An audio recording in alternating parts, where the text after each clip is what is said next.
I never imagined my life would turn into this, a hollow echo inside a house that once promised warmth.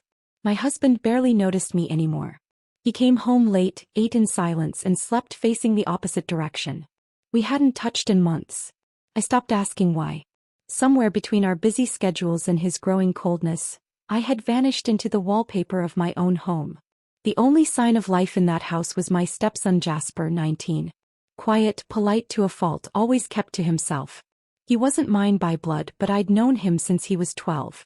At first, I tried to be the kind stepmother, supportive, present, respectful of boundaries. But life got messy. His mother passed. His father got colder. Jasper retreated into himself. And me, I learned how to disappear. But lately I noticed something different. Jasper would glance at me like he wanted to say something, then just wouldn't. He started coming home later, locking his door more often. I told myself it was normal teenage behavior. But I felt this current, like something unspoken was crawling through the air between us. One evening I was passing by his room, laundry basket in hand. His door was slightly ajar. I don't know why I looked in. I shouldn't have, but there he was, sitting on the edge of his bed, eyes wide when he noticed me. He yanked a blanket over his lap like he'd been caught doing something shameful. The silence that followed was suffocating. I mumbled sorry, and turned away so fast I nearly tripped on the laundry. I didn't sleep that night. Not because I'd seen something inappropriate, but because of the expression on his face. That look of guilt, of sadness. I knew that look. I wore it in the mirror every morning. It was the look of someone completely and utterly alone. The next few days we barely spoke. He avoided me and I let him. But I couldn't shake the image, not of what he was doing but of what it meant. I knew what it felt like to crave closeness in a house full of strangers. To want to be seen, to want connection. Not in the way people always assume, but just to be held by presence, to be human again. One morning I made 2 cups of tea instead of 1 and left his beside his door. I didn't say anything. I just placed it down softly and walked away. Hours later the cup was gone, empty. That small gesture opened something. We started exchanging soft words again.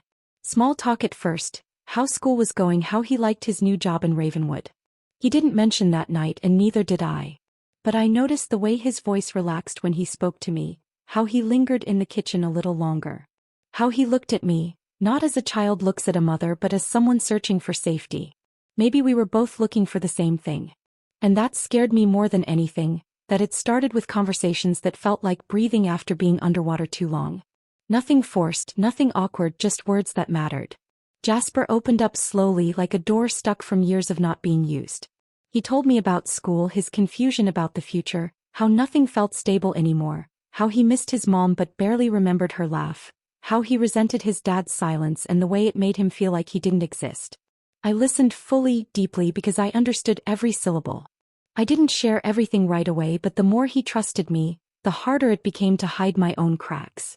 I told him I felt invisible, like I was living in a marriage out of obligation, not love. I told him I stayed because I thought leaving would hurt less people, not because I believed it would get better. He didn't judge me. He just looked at me like I'd said something holy, like pain was something we could hold together instead of hide. The connection grew quickly, too quickly. We laughed at stupid shows together. He started joining me in the kitchen when I cooked, asking questions he already knew the answers to just to keep me talking. I didn't push him away. I should have, but I didn't. I told myself it was innocent, that I was just being there for him the way no one had been for me, the way his father had failed both of us. One night he came home late, looking exhausted and off. I asked if he was okay and he just broke, words tumbling out, all pressure and no direction. How he felt empty, like no one noticed when he was hurting, like he didn't know who he was anymore. I reached for his hand without thinking. He didn't pull away. Instead he leaned his forehead against my shoulder and stayed there. Not a boy, not a man, just a soul who needed something solid. We sat like that in silence and I felt a sting in my chest that I hadn't felt in years. Something like warmth, something dangerous. The days after, the air between us was electric, like we were walking a tightrope. We didn't agree to climb. He looked at me too long. I felt it. I knew it. I saw it in the way his breath hitched when our hands brushed. In the way my heart jumped even though I told it not to. There was no touch, no kiss, no line crossed with hands. But in our minds it was already happening. That terrified me. I told myself this wasn't real. That I was just vulnerable. that he was just lonely. But then I caught myself dressing differently when I knew he'd be around.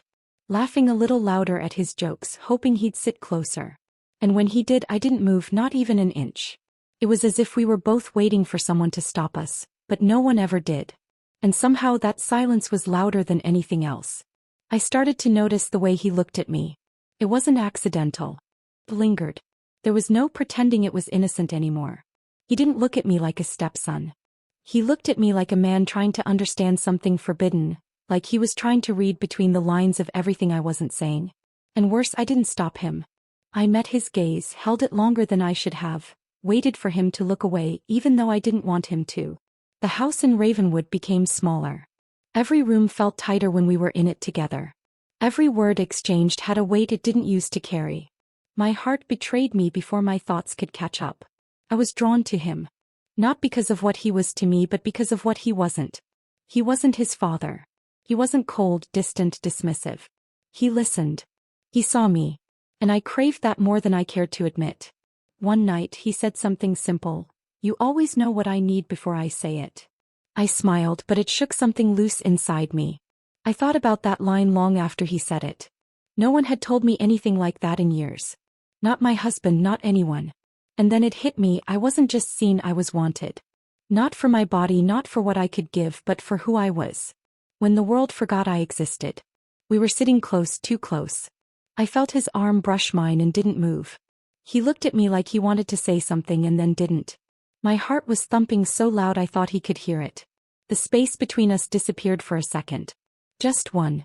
He leaned in. I did too. But before it happened, I pulled away. It was instinct, survival, guilt, I don't even know. The moment cracked and fell apart like thin glass. He apologized, whispered it like a secret. I couldn't even speak. I just nodded and left the room. My hands were shaking.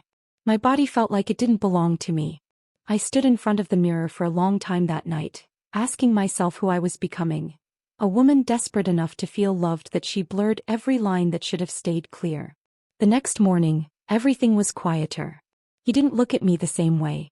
I didn't blame him. I didn't know what we had done, but we had done something. And pretending we didn't feel it was the biggest lie of all. At breakfast, my husband scrolled on his phone, muttering something about a meeting. I nodded. I didn't hear him. I was too busy feeling the silence stretch across the table from me to the boy who wasn't a boy anymore. And when our eyes met just for a second, it wasn't about lust or desire. It was the weight of two people carrying feelings that had nowhere safe to land. That I couldn't pretend anymore. The house felt colder, heavier, like it knew what we had almost let happen. I couldn't look at Jasper the same. And I knew he felt it too. He barely spoke. He kept his distance, but not out of anger. More like he was trying to protect something fragile between us that neither of us could define. My husband remained oblivious. Or maybe he just didn't care. He existed in his own world. Work, calls, and empty words, barely noticing the woman he once promised to love. One evening I asked him directly, "Are you happy?" He didn't even look up from his phone.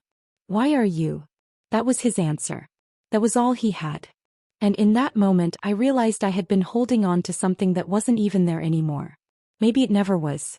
I didn't respond. I just walked away. I wanted to believe that what almost happened with Jasper was just a product of loneliness, of emotional starvation. But I knew better. It was more than that. It was the connection, the care, the way he looked at me like I mattered. But none of that made it right. None of that made it okay. I had to take accountability even if nothing physical ever happened. Emotionally, I crossed lines I never should have even approached. So I left. I didn't make a scene. I didn't explain myself to my husband. I packed a single bag, left a note with words I'd rehearsed too many times in my head and walked out the door. I moved into a small apartment across Ravenwood. Quiet, bare, but mine. It was the first place I had ever chosen for myself. I didn't contact Jasper. He didn't contact me either. Maybe that was best. Maybe we both understood that we had stepped into something too complicated, too dangerous, even if it never fully unraveled. But I couldn't erase the moments. I carried them with me like whispers that refused to fade. I didn't hate myself, but I had to rebuild from that shame. I had to figure out who I was without the need to be seen through someone else's eyes. Weeks passed, then months. Life slowly stitched itself back together. Not perfectly, but enough. I started painting again. I went back to school for a course I'd always wanted to take. I began remembering what it was like to belong to myself. One day I received a letter. No name, just a few lines in familiar handwriting. You helped me see myself. I'm sorry if I ever made you feel like less. I'll never forget you.